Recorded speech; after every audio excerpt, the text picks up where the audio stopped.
sa langit ug sa yuta, ang tanan o Diyos kanimo lamang.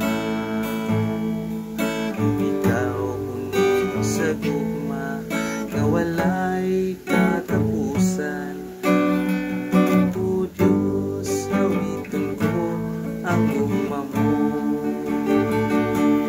Buong Diyos mahigugmaon sa tanan, tagos kang